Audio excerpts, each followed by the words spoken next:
A quality nuclear family is essential for a child to be set up to live the good life. This style of family contains an established father and mother figure that instill the three classical transcendentals: truth, goodness, and beauty. For a child to be set up to live the good life, they must belong to a nuclear family, which is a smaller autonomous unit rather than one filled with multiple members, such as a tribal style. Truth is fact-based in reality. However, in the context of transcendentals, the definition reaches further than that. Truth is correlated with tradition and knowledge. Traditions are derived from truth. It explains how society knows what it knows to be true. It is explained by the experiences of an individual and how it applies to his or her life. Goodness is often compared to morality. When an individual displays goodness, he or she knows the difference between right and wrong well enough to choose what is right. Goodness is also based in moral principles, such as love, joy, peace, patience, faithfulness, gentleness, or self-control, and so on. These qualities, or qualities that are viewed as positive within societal norms, define goodness. The final value, beauty, is not simply aesthetic beauty, but the harmony within a society. Beauty is also the concept of making the best out of the worst, creating beauty from what is ugly. Beauty is the peace brought about by the termination of discord. It allows an individual to have fewer struggles, which prevents the good life. The values of truth, goodness, and beauty are what lead to the good life. Aristotle described the good life as activity of the soul in accordance with virtue. And if there are more than one virtue, in accordance with the best and most complete. The best and most complete virtues are truth, goodness, and beauty.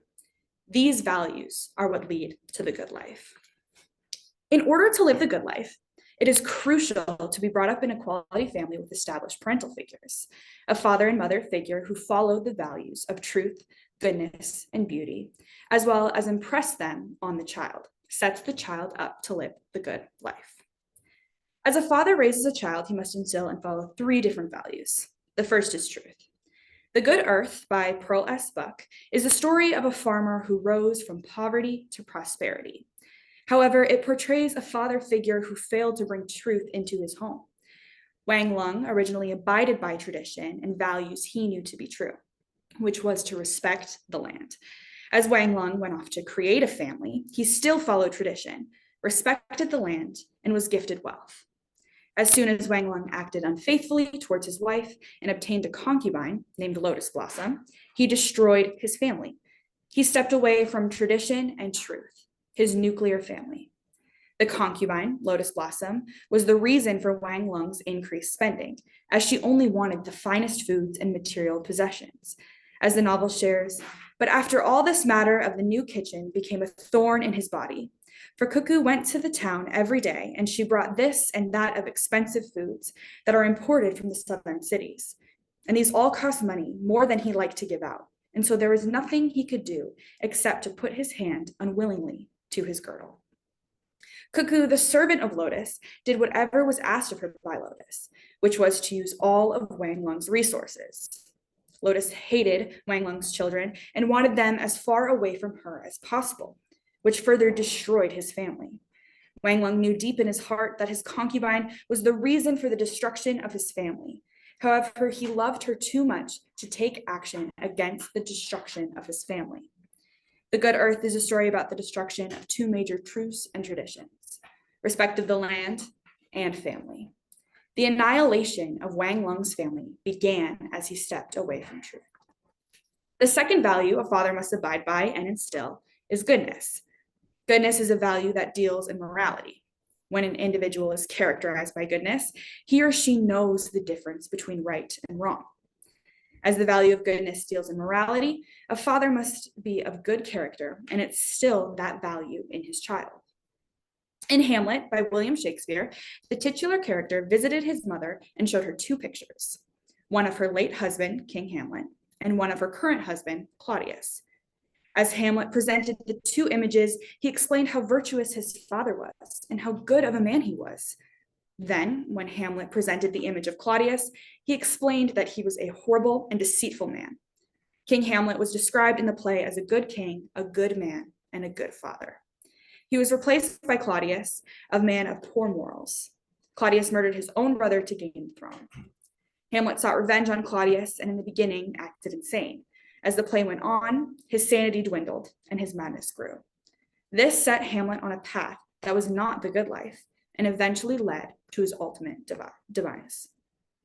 The third value is beauty, which deals with harmony and order, the opposite of chaos. A father displays the value of beauty by setting his child up to live the good life.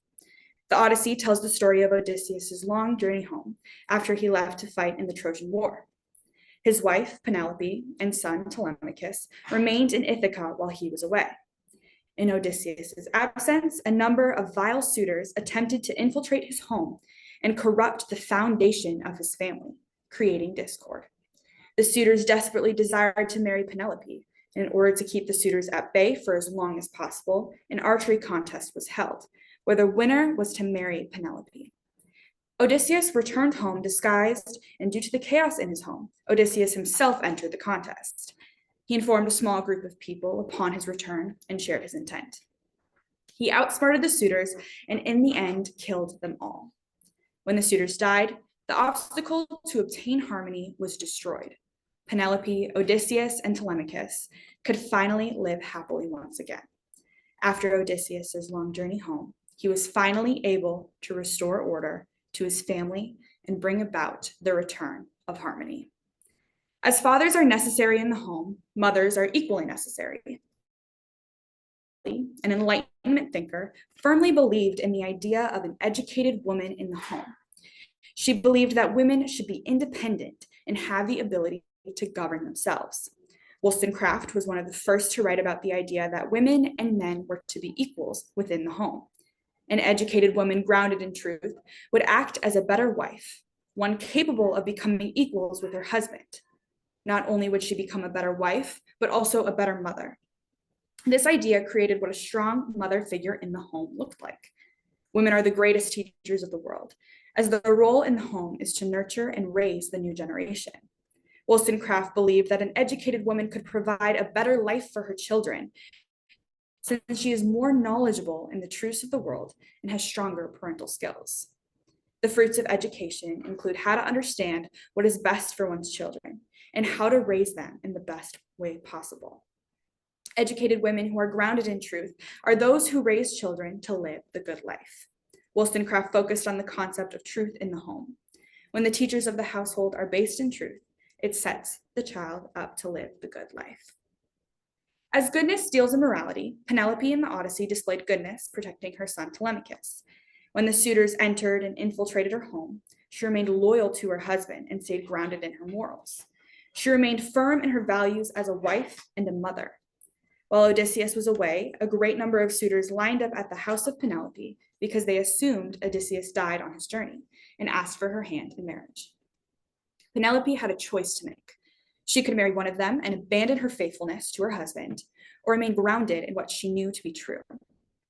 This was a decision based in the question of right and wrong. Penelope stated she would marry one of them once she finished the funeral shroud for her father-in-law, Laertes. During the day, she would weave, and during the night, she would unravel the shroud so that she would not be forced to marry one of the suitors. She did all of this to defend the sanctity of her home and her family, to not deviate from her morality and protect harmony. Soon the suitors learned of the trick Penelope played on them. The suitors then forced her to finish the shroud, but it was too late. Odysseus had returned. In the final book of the Odyssey, Homer used Agamemnon's ghost to emphasize the virtues of Penelope by declaring, "Son of old Laertes, mastermind, what a fine, faithful wife you won.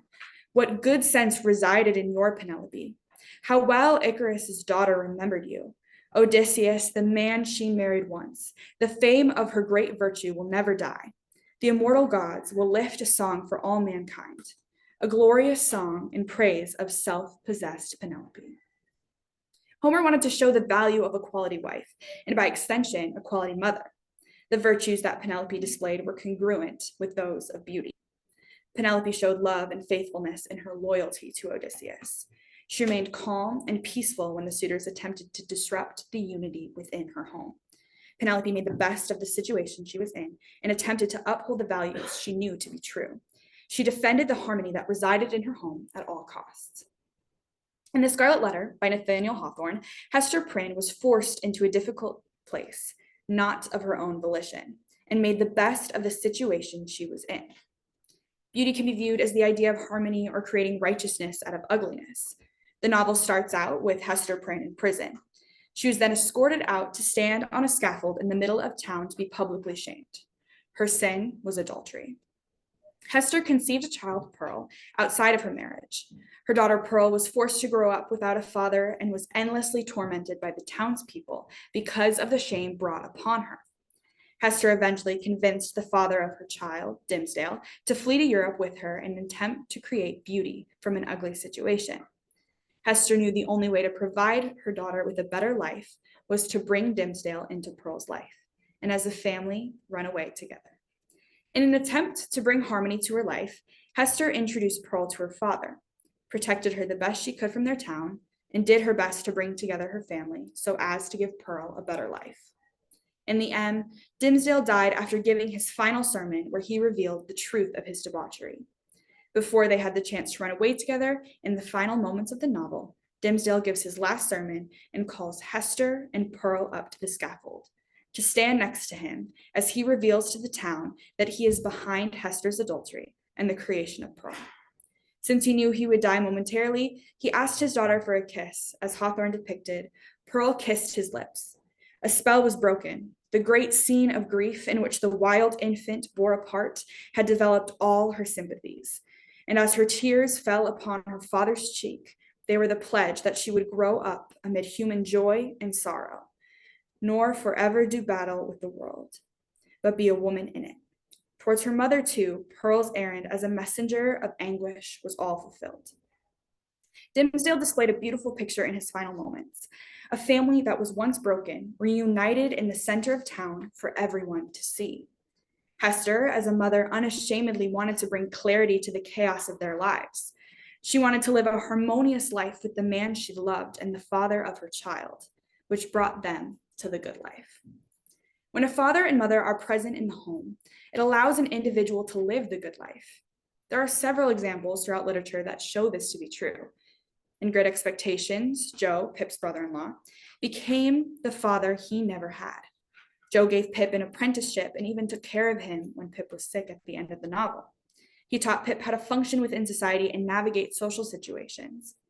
This allowed Pip to advance and lead the good life. Pip grew into a man who was grateful and took responsibility for his debts. In Pride and Prejudice, people saw Mrs. Bennet as a frivolous and eccentric woman whose one desire was to marry off her daughters. The novel was written during the Victorian era, when women were expected to marry and society even outcasted them when they were not. Mrs. Bennet simply wanted the best for her daughters. If I can but see one of my daughters happily settled at Netherfield and all the others equally well married, I shall have nothing to wish for.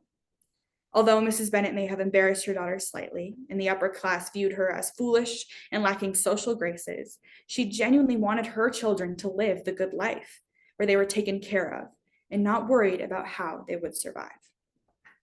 Not only do the great works of literature present the importance of quality parental figures, but psychology does as well. There are many psychological benefits of children who live in a nuclear family setting. A nuclear family is defined as one with a father and mother and a couple of children, not including extended family.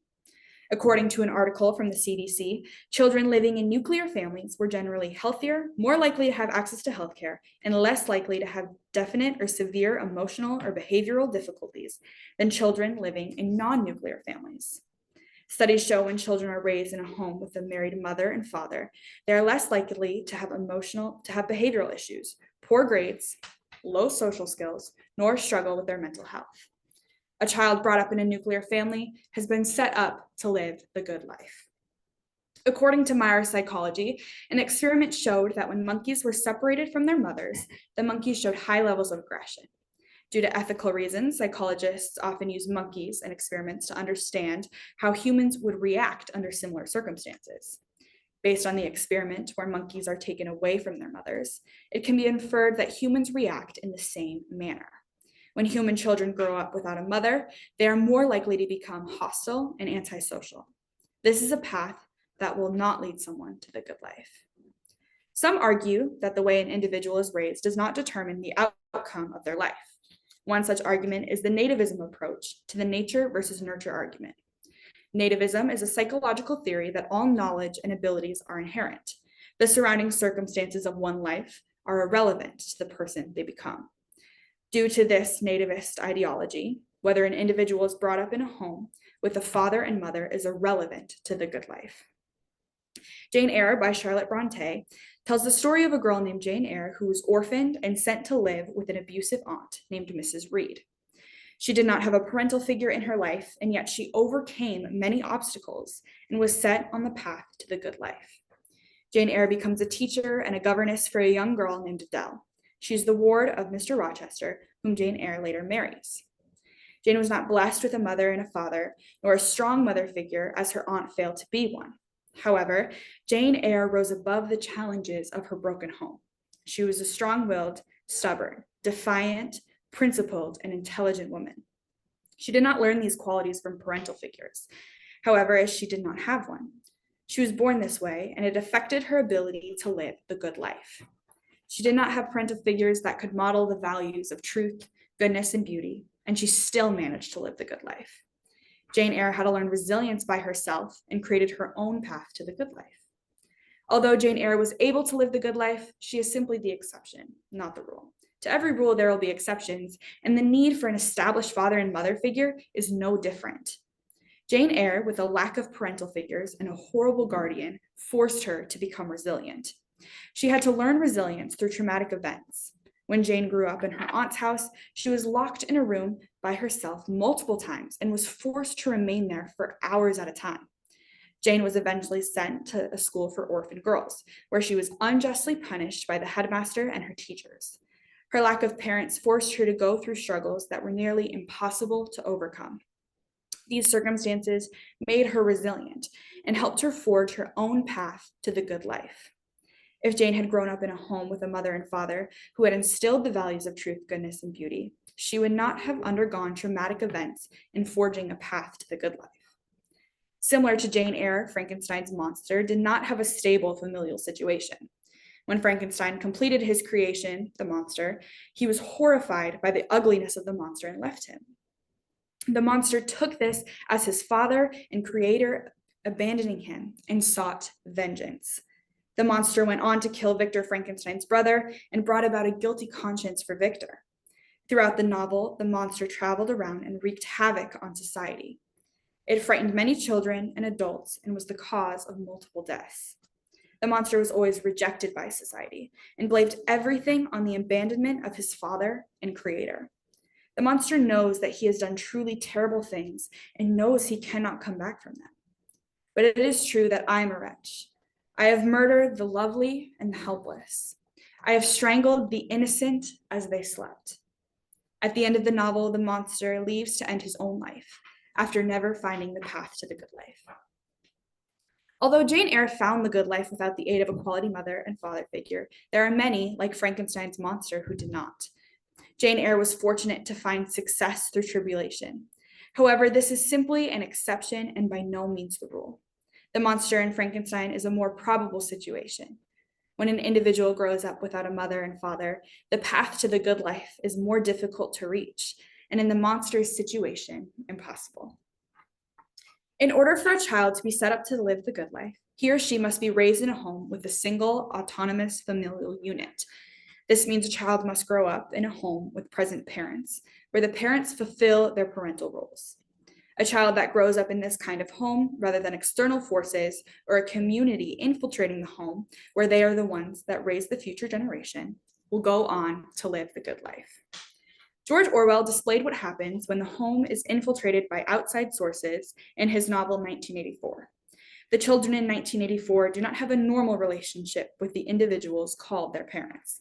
The Parsons family is the family presented in the novel. However, the children are not raised by their parents, but the party instead. It was almost normal for people over 30 to be frightened of their own children, and with good reason.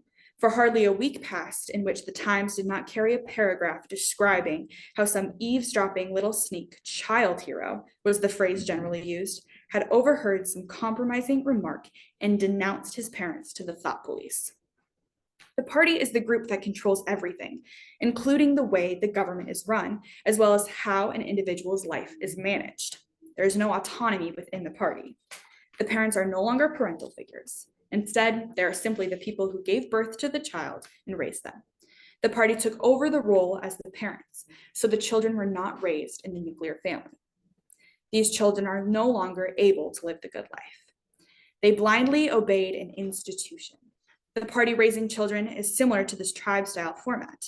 There is no independent thought among individuals, and they are forced into a belief or a way of life that may or may not agree with. The idea of free will is stripped from the children.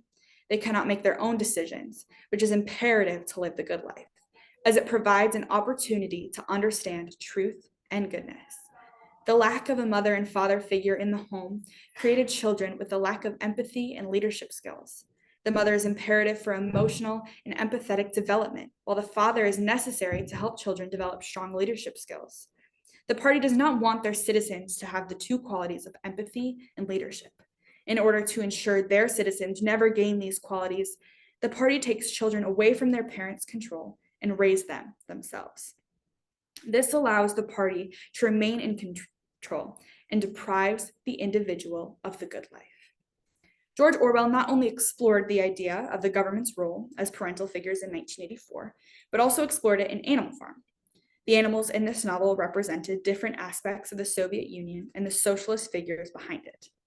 The puppies born on the farm are taken away from their mothers in order to be brought up in a way that the pigs, the ones in control, see best.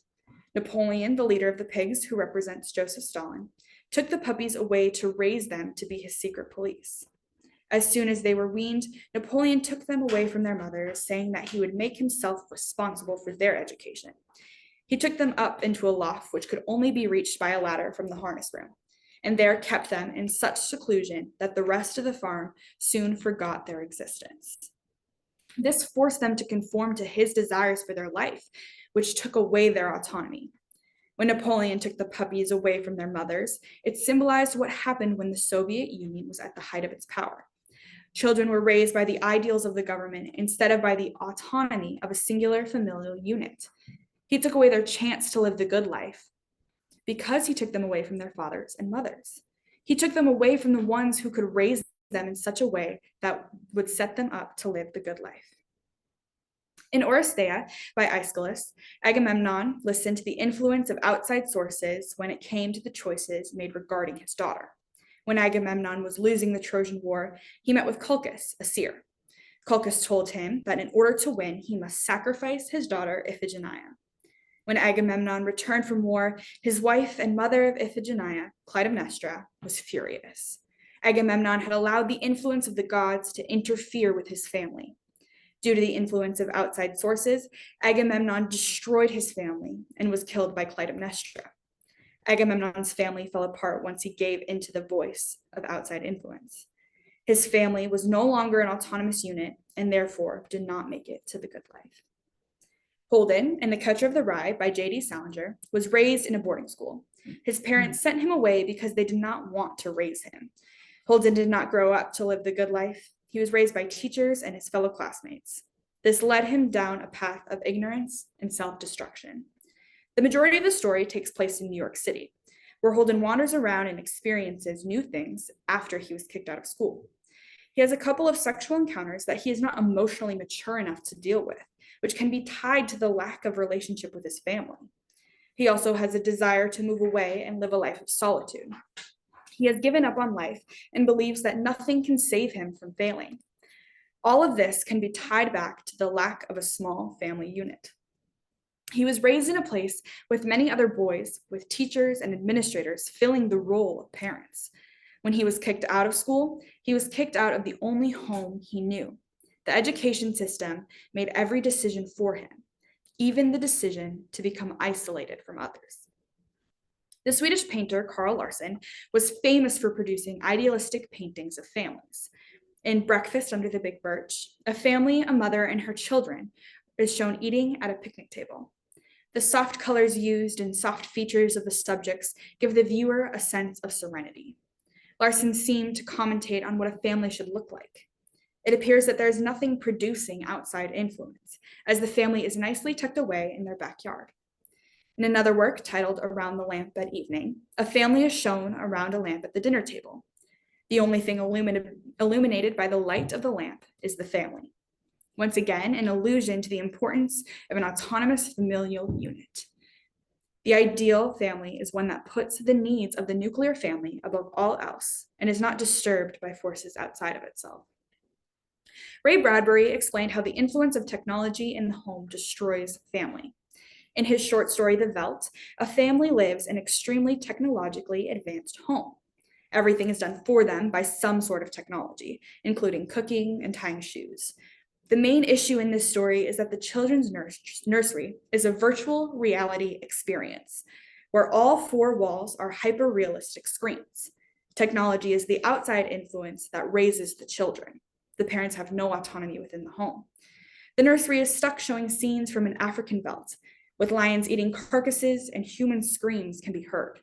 The parents eventually wanted to turn the nursery screens off as they made the parents uncomfortable and greatly disturbed them.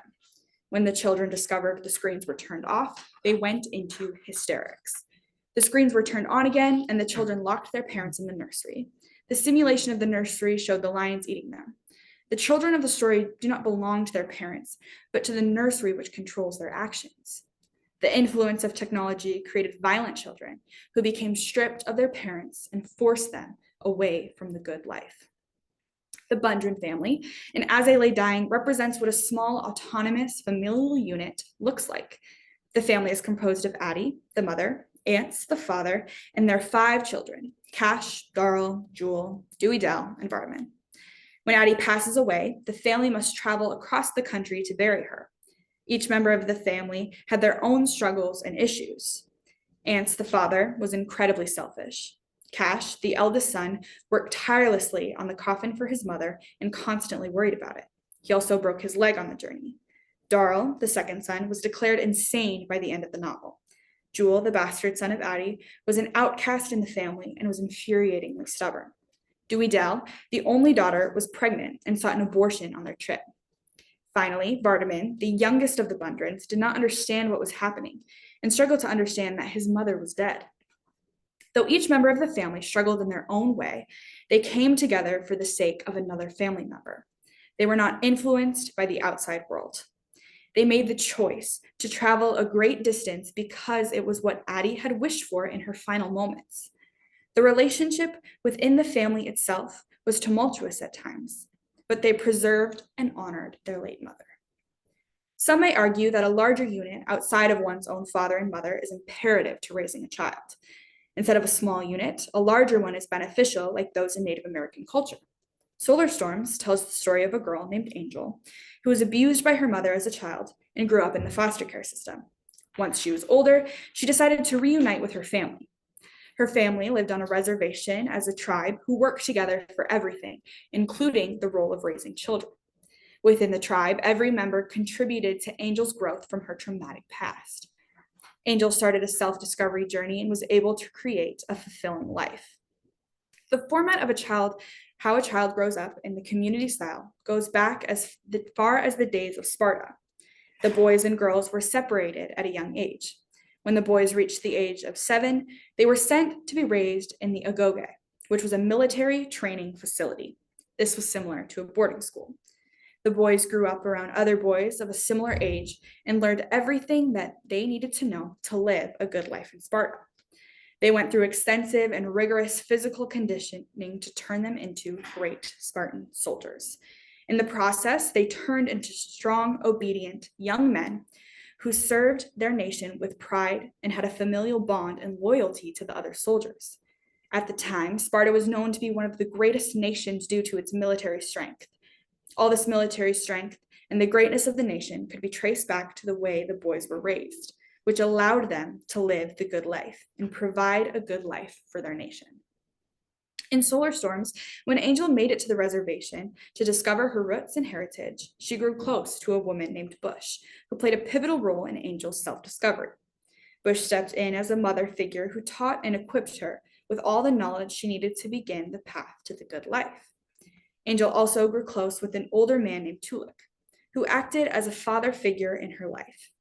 Tulik, who is deeply rooted in truth through his connection to the earth, helped Angel go through a healing process and grow from her traumatic past. The tribe was not the cause of growth in Angel's life that led her to the good life. The credit of Angel's self-discovery and good life belonged to Bush, who acted as a mother figure, and Tulik as her father figure. The smaller unit that was created around Angel within the tribe is what allowed her to be on the path to the good life.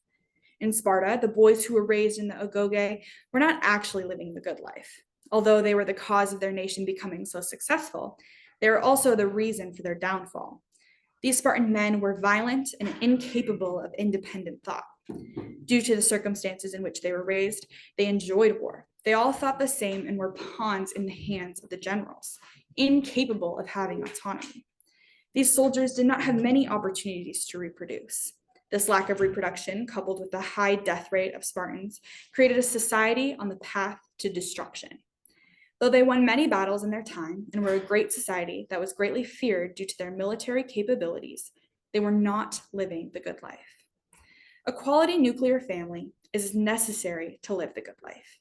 Time and time again throughout literature, the fate of a child rests in the hands of their parents. When Wang Lang stepped away from truth and declined in quality as a father, his family suffered the consequences. When King Hamlet was murdered and Claudius took his place, his son, Hamlet, was driven to madness. Odysseus, as a good father, returned home and rescued his family from the infiltration of the suitors, which set his son Telemachus on the path of the good life. Mothers are also vital in the home. Mary Wollstonecraft Shelley defined what a quality mother should be, believing she should be grounded in truth. Penelope displayed how goodness in a mother is imperative to protect the sanctity of the home and her child. Hester Prynne displayed the value of beauty when adding harmony to her life for the sake of her daughter. When a father and mother are present, they are able to provide a stable home life for their children, which sets them up to live the good life. A nuclear family is not only defined by the presence of a mother and father, but by a small autonomous unit, rather than a community raising the child. George Orwell explains in both 1984 and Animal Farm the dangers of what happens when the government, as a large institution, takes over the role of the parents and a smaller unit. Aeschylus warns of the dangers of stepping away from the autonomous unit by listening to outside sources in the story of Clytemnestra and the Eurystia. Holden was raised in a boarding school and by the end of the novel did not discover the path to the good life. The Swedish painter, Carl Larsson, used his art to show the aesthetic beauty in a small familial unit. Ray Bradbury explained the dangers of what happens when children are raised by technology instead of their parents. Finally, William Faulkner used the Bundrant family in As I Lay Dying to show when a small familial unit acts autonomously, they can discover the path to the good life. It is clear that when a mother and father figure are present in the home, and that home is a small autonomous unit, the child that is raised will be on the path to the good life. If a child is not raised in a home with a quality mother and father figure, this does not make the good life impossible, it simply adds challenges. A child raised in a quality home is more fortunate than disadvantaged children whose lives were more difficult and did not lead them to the good life. Throughout literature and history, the message is undeniable. There is a weight to being raised in an autonomous unit with a quality mother and father figure who are free from outside influences, which leads to a path that is the good life.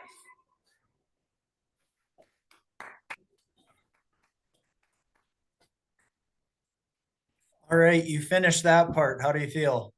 Great. Good. All right, so now this is what I was talking about. The judges will turn on their cameras just so we can see who's asking the questions, but their microphones will still be off. You can just pay attention to them and ignore us. Sounds good. All right.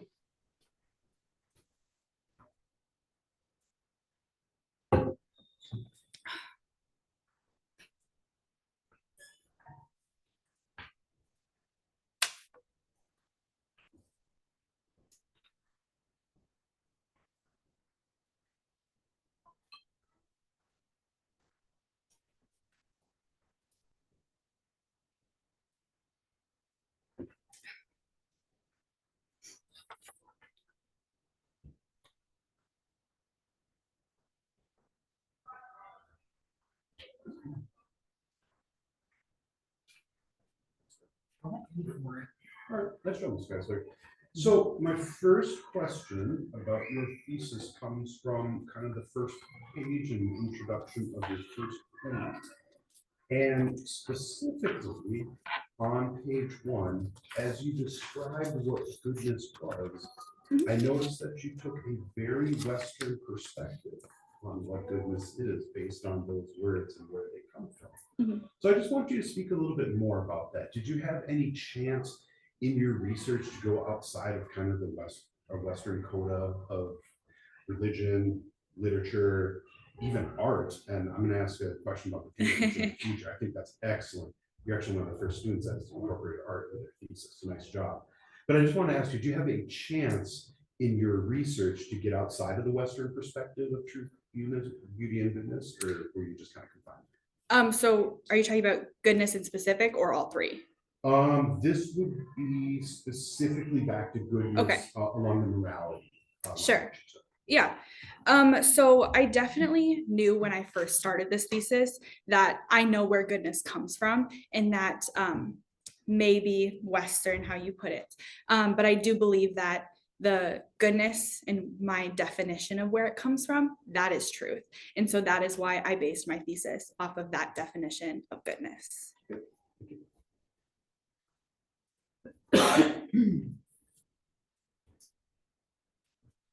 Okay. Very first sentence of your paper, Yes. you lead it off with saying a quality nuclear family. Yes. Now you say you define what a nuclear family is. There's no argument there. What defines a quality nuclear family to set it apart from just any nuclear family? So quality in this sense is one where the family instills the values of truth, beauty, and goodness. Okay. So follow up. Okay. Is the Bundren family a quality nuclear family? So I did think about that while I was writing this, because they have their many problems, as we've seen throughout the novel, and they struggle a lot. But in that section, I wanted to focus more on the autonomy of that unit, and how that Faulkner used them to show an autonomous unit making their goal, achieving their goal. Thank you.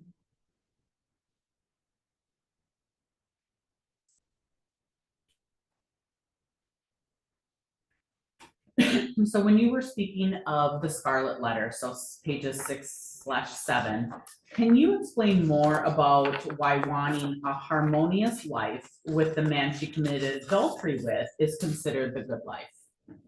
Yes. So adultery obviously doesn't seem like such a great thing morality wise. But what came from that and was a display of goodness and harmony. She made the best of what she could. And her previous husband, Chillingworth, we saw throughout the novel that he was not a great human being. And so already her previous marriage and before Pearl was born, none of that situation was a good situation, was a moral situation. But that is why beauty takes such a harsh role in it, is because she made beauty from something that wasn't good.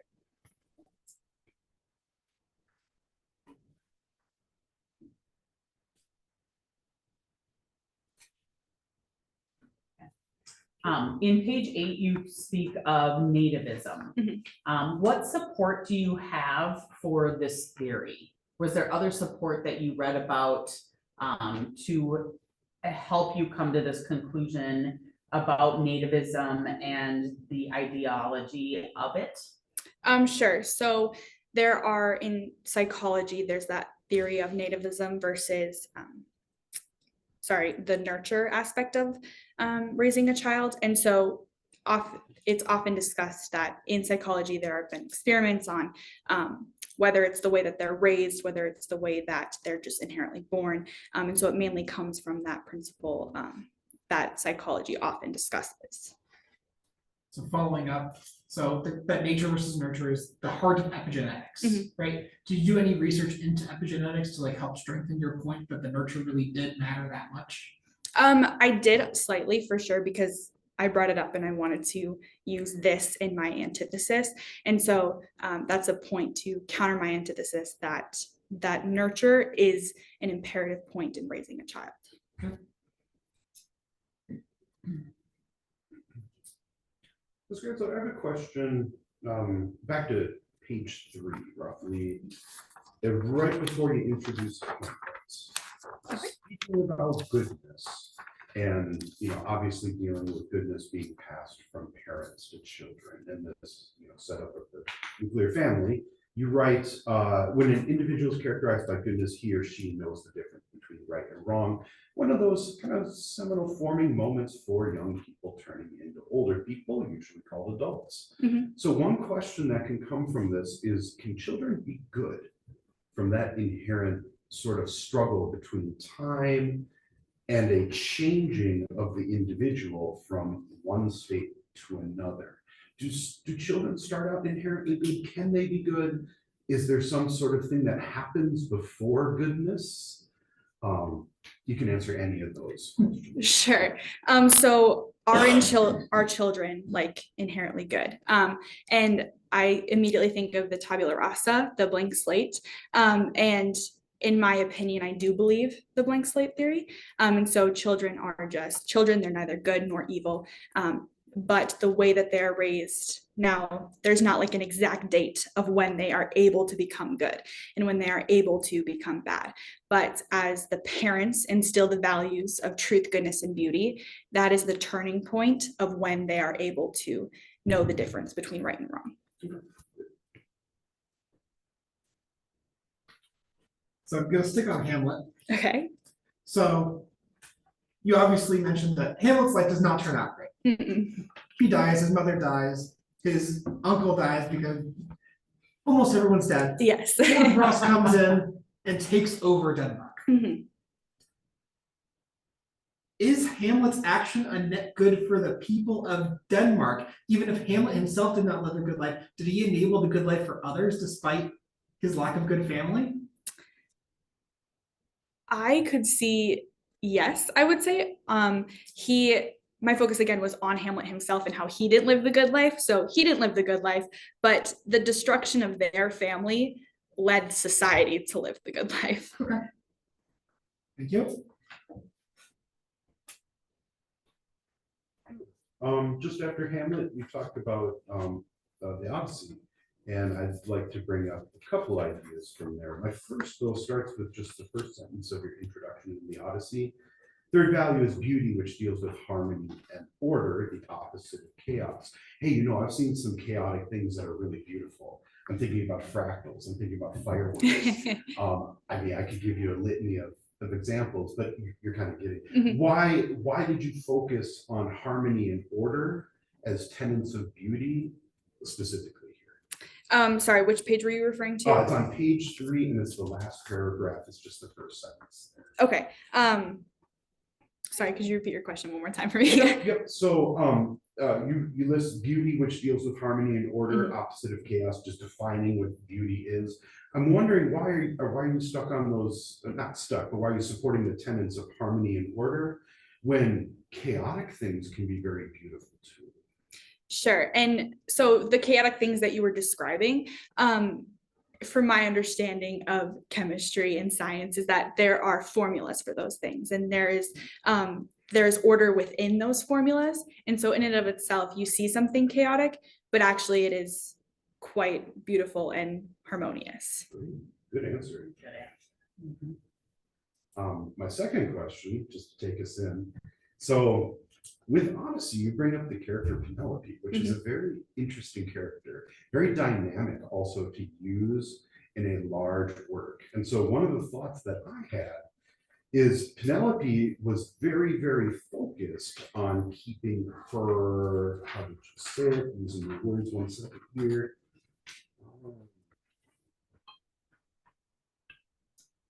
Second here. Looks like we're heading to page 4 at the top. It's gonna be page 5. Oh, okay. Yeah. Yes, you're right. Yeah, around her morality and her decisions to keep the suitors in the house forever. Because you did a nice job identifying she would weave her shroud during the day, but then purposely unwove it at night. Can you defend why her answers of unraveling the shroud or turning back time for the suitors was a moral thing to do for the family? Yes. So the morality in that is that she was protecting the beauty, and there I find nothing wrong with protecting truth and beauty within a family, which she was doing. Now, granted, she did it in a divisive way, but it was for the greater good of her family. This is a less particular question. How much progress did she make each day and night on the shroud? Oh goodness.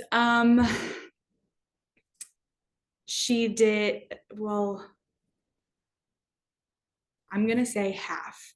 She did half of it. Thank you. Just a little detail question. Okay. So, how long has the nuclear family been in existence in like common parlance? Like, when did what is the history of the nuclear family? When did it really come about in human society? Sure. So in American culture, it came about in the 50s, roughly. That's when the rise of nuclear family, and then in television, it always displayed the mother and a father and their 2 kids and things like that. So that was the start of it in the US. So, my question to follow up is, you talk a lot about like large culturals, but you don't compare the nuclear family to the much more common internationally and in history, blended family and multi-generational family. And you don't really have, other than maybe solar storms, which talks about the entire extended family of the tribe. What are the drawbacks of like a multi-generational family that has the grandparents in the home as opposed to a normal nuclear family? What risk is there for that? Sure. So that becomes when the child is stuck in tradition. Now, I know I talked a lot about how tradition is truth, and they do correlate with each other. But that's all that I'm thinking of, that in a sense that tradition may not always be good. The tradition that I brought up is seemingly good and deals in goodness, but they are stuck in the one way of thinking, one view, one value, and that in and of itself is not goodness. You? I want to bounce a question off of Mr. Dyer related to just what you asked. From the works that you studied for your thesis, can you name a tradition that was not truthful? That was not truthful. Yeah. So in solar, so this is based on my view of what truth is. So in solar storms, Native American culture, when they did the rituals to pagan gods and nature itself, I do not believe that that is truthful. Okay. How about, could you talk about 1984 with that? Sure. Yeah, do you know any traditions in there that weren't truthful? I mean, the what is it, 90 Seconds of Hate, the hate on the television, that was a tradition that they did. They had their hate week that obviously did not go very well, and it wasn't truthful whatsoever. It was controlled by the party. Not good, not beautiful, or true. Okay. I was fascinated by the belt, as you know, and the incredible foreshadowing that portrays in there. Can you tell us a little bit more? I know it was a short story, but can you tell us a little bit more about how it ends? Sure. Like with the parents and the children. So it's very unclear at the very end whether the children are eaten or whether because they just go into the room and then you hear the parents start screaming. One can make the inference that, and it does talk about how the lions are eating the carcasses of the parents. Now, is that just on the screen or is that actually happening? Who knows? So again, to emphasize the point that these children were not raised by their parents. Their parents wanted to turn off the screens, to turn away from that. But because the children were so attached to those screens, they begged for it back. And the parents just gave up and said, okay, here you go. And in turn, it didn't end out very, very well for them. Because technology was raising their children, the parents suffered from it. And who knows what happens to these children. But I can only assume that it's not the path to the good life.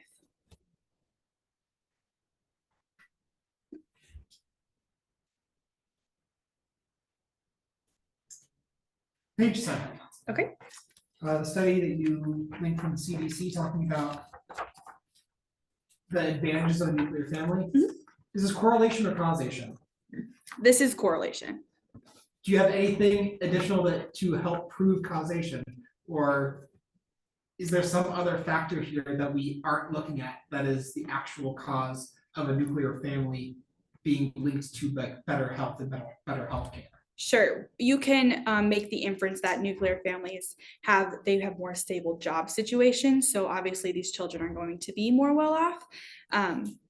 But again, just looking at those statistics for what they are and not the outside factors, it does appear that the nuclear family leads to living the good life. Okay, thank you. I have a question about those paintings, about Yeah. Mr. Carl Larson. So I made some notes, but then I also checked your works cited, so I've answered some of my own questions. Okay. already. And my interest in my computer is I was just looking at those images real fast.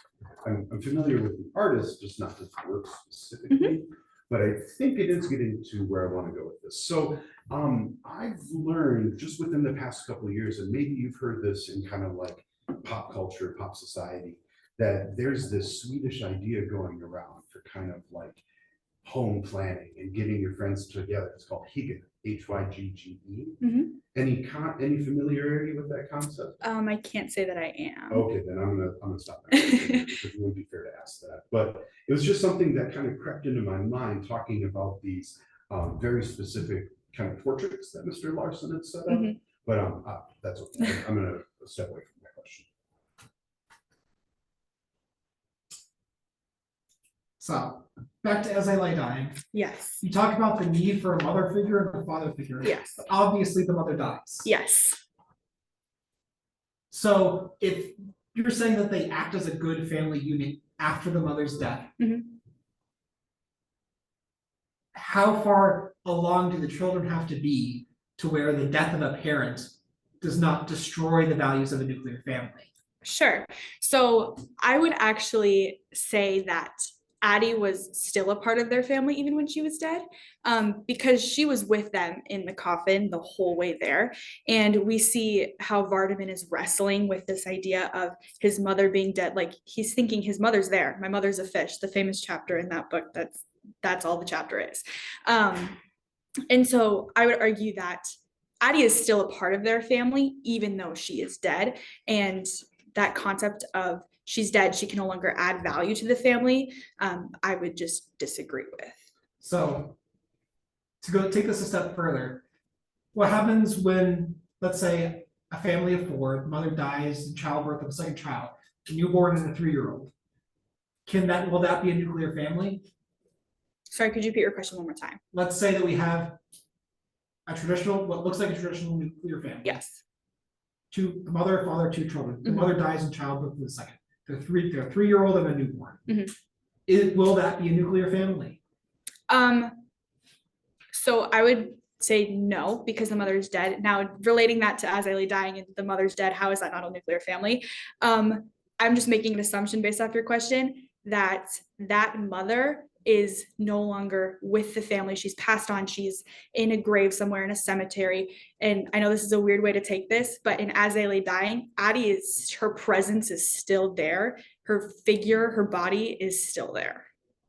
So follow-up to the follow-up. Yes. Does the father have a moral obligation to remarry in order to preserve a nuclear family? Sure. I think that there is no 100% answer to that. I can't just say yes or no. It's definitely situational. And As I Lay Dying, Ants did remarry at the end, and that's the end of the book. We don't know what happens after that. But in a seemingly normal family, other than As I Lay Dying, in your situation, that's also a human being, and whether he chooses to remarry or not. But as a whole, I think I would say yes, or at least have some sort of mother figure in that child's life. Good.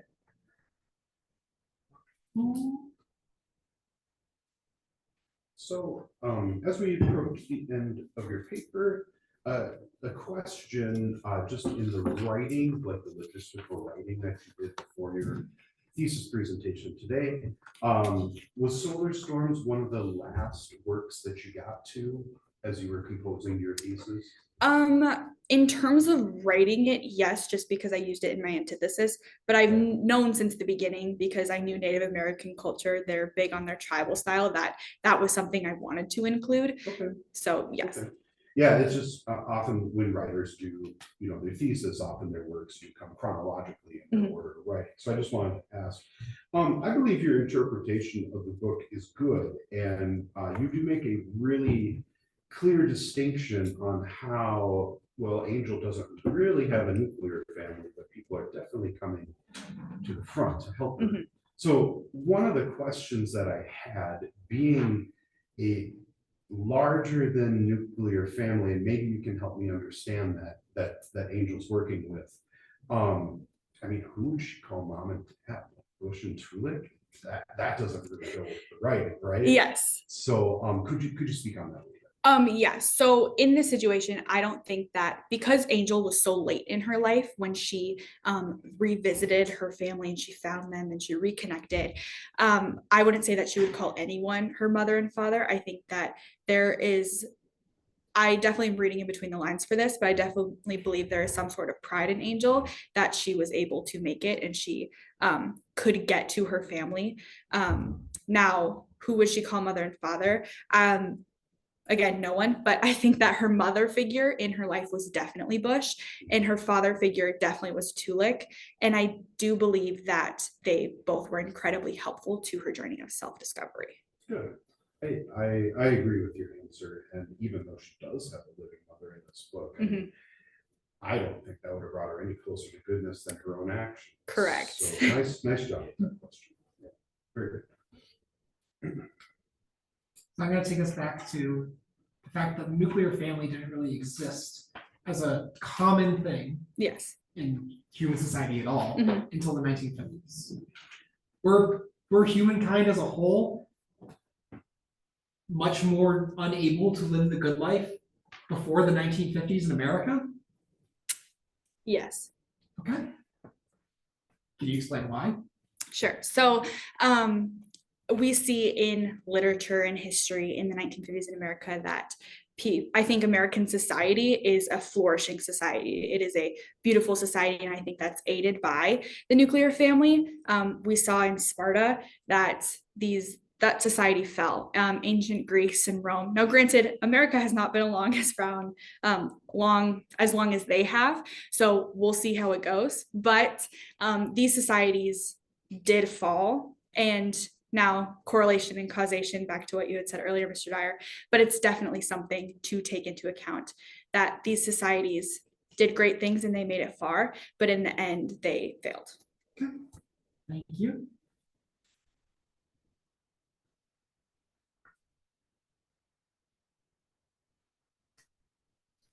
I think I've reached the end of the question. Oh, I've got more. Okay, you can go ahead. Oh. Yeah. So, obviously, you talk about the difficulties of like Jane Eyre. You talk about Jane Eyre being a success. Yes. So, my question to you is, if the nuclear family is so important, what should we do to change the orphanage system and the foster system in order to enable people to, on average, more live the good life? So if I understand, your question is, how are we going to change the orphanage and foster care system so we can get people to live the good life? Yes, like Okay. How can we get more people into nuclear families that had like no say in their situation? Sure. Right? Yes. Like, is there anything to be done? What can we do? I mean, there's part of me that just says that's the luck of the draw. Your life is going to be significantly harder. But I also believe it's important to raise awareness to the fact that mother and father figures are essential. And I think that there is a way to appeal to the masses and say that there are people who are going to suffer because they don't have a mother and father figure. And if you are able, it is almost your responsibility to aid those who got the short end of the stick. Okay. Follow up. You claim repeatedly the mother and father figure is the key to the nuclear household, right? Yes. So I was going to ask, do you do any research to see which one was more important statistically? I'm thinking about single mother households and single father households and the outcomes that on average come out of those? Did you do any research to that to see whether one or the other was more important in the grand scheme? Sure. So that comes from that CDC research that they talked about. They did talk about mothers, single fathers. And in the end, it did conclude that the nuclear family did produce the best children. Go. I think my last one is it achievable for the majority of people on Earth to live in a nuclear family? Is it achievable? Yeah. No, but can we strive for it? Yes. Okay. And striving for it is better than not striving for it at all. See, my question comes from the ideal of efficiency and the idea behind suburban and urban sprawl Mhm. and how much land use that takes. Like, could we actually ever Oh, house sure. even close to this number of people in this much space and still produce enough food to survive? And how many more resources does that use compared to more efficient modes of living, like apartments, et cetera, right? Sure. Now that definitely went outside the scope of my research. But from just the knowledge that I have, I think that in the end, it will work if we try. Thank you. Nice work. Any last questions? No? Well then, with that, Ms. Geiszler, you have defended and presented your thesis. Congratulations. Thank you.